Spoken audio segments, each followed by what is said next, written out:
Kereisos Daf Yudalid. Today's theme is going to be, how is it possible for a person to take a single action and be chayiv many korbanos?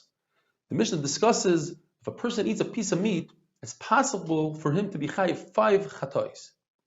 If we use the concepts called Isur Moisef and Isur Koil, Rashi uses what the briskers are famous for, Isur Gavra and Isur Chefza.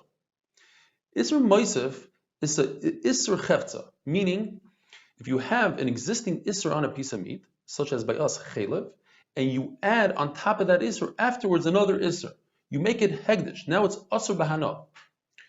And on top of that, afterwards you add another Isur. You make it Noisar.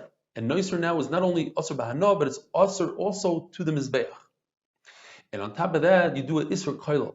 You say, now it's not another Isur on top of the meat, it's an Isur on the person eating the meat. The person eating the meat becomes Tameh. So because he's Tameh for everything, he's Tameh for the Chelev as well. And then you add on top of that an Isur Yom Kippur. Yom Kippur has nothing to do with the meat. He's also to eat all the foods in the world. Therefore, this piece of meat also becomes an additional Isur of Yom Kippur, a total of 5 chatois, because you also have the Me'ilah that he's chayav a korban ashaman for using the hegdish. Rav Ada bar Rava says we could be talking about 2 animals, and therefore we could add another Isur pigul. But Chachamim say, no, we're talking about 1 kazayis. And 1 kazayis, you can't have pigul and noisar. Once it's not pigul, once it's pigul, it can't be noisar. And therefore, if we're only talking about 1 kazayis, we only have the Isurim that are brought down in the Mishnah. Rameir adds on top of that the Isur hoitzah, carrying on Shabbos and carrying this piece of meat in your mouth and doing a hanacha while you swallow it on Yom Kippur, and on Shabbos that would be 2 separate Isurim. The Gemara wanted to prove from our sugya that there's no Isur to carry Yom Kippur. The Gemara says no, that by Sarah Mishtalech, if you carry it, if it's sick, it's a special halacha by Yom Kippur, that's how it's done. Just like we could use a Zar, a Yisrael, and someone that's Tameh, and on Shabbos, you can't prove from here anything. And now here's where it gets a little interesting. Going back to Yavamas.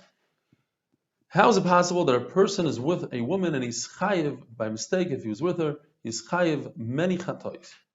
6, 7, 8 chatois. The first case is his own daughter.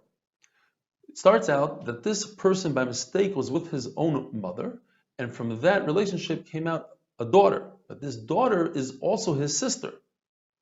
Therefore, those 2 Yisurim are there. Now we have to do something called Isur Moisef.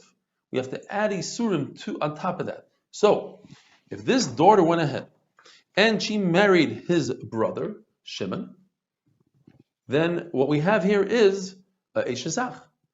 Then Shimon died and she went ahead and she married Reuven's uncle, which is Achi Aviv.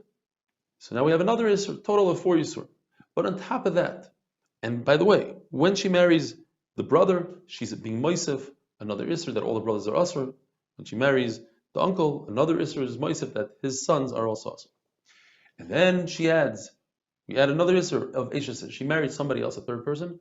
Now she's also to the whole world, Isur Moisef. And on top of that, she became a Nida. Now she's even also to her own husband. That's another Isur Moisef, a total of 6 Isurim. Another case, Bas Bitoy. Don't get scared. It looks more complicated than it is. Got this from the Mesifta, just added some colors. So we have Bas Bitoy, meaning Reuven had a daughter, and that daughter had another daughter called Rachel. And Reuven had a relationship with Rachel by mistake, B'shogi. Rachel is also Reuven's other wife, Sarah's sister. So she is a Chos Ishtoi, she's Bas Bitoy. She's also a daughter-in-law because Rachel went ahead and married Moshe, who's Reuven's son, so she became a daughter-in-law. Then the son Moshe died, so she went and she married Shimon, so she became Eshes Ach. Then he died, she married Esav, so she became Eshes Achi Aviv.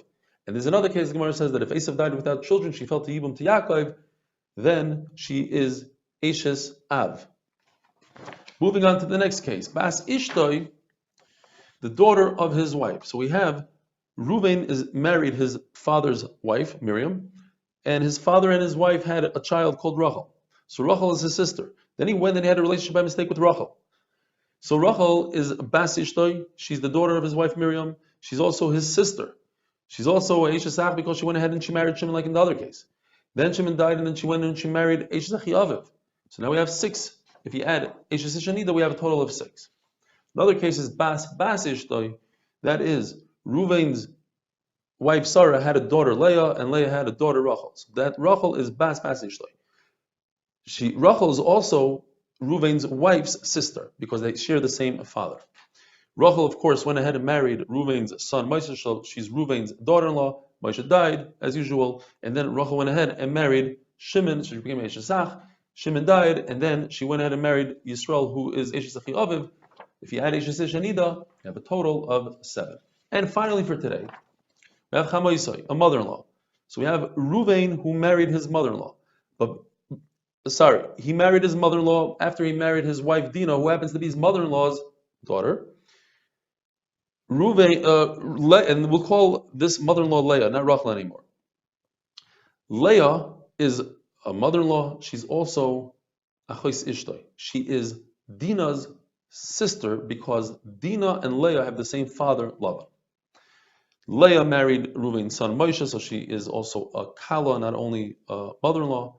Then Moshe died and she married Shimon, so she's Eshesach. Then she married Eshesachi Aviv, and a total of 7 together with Eshes Ish and Nida. Have a wonderful day.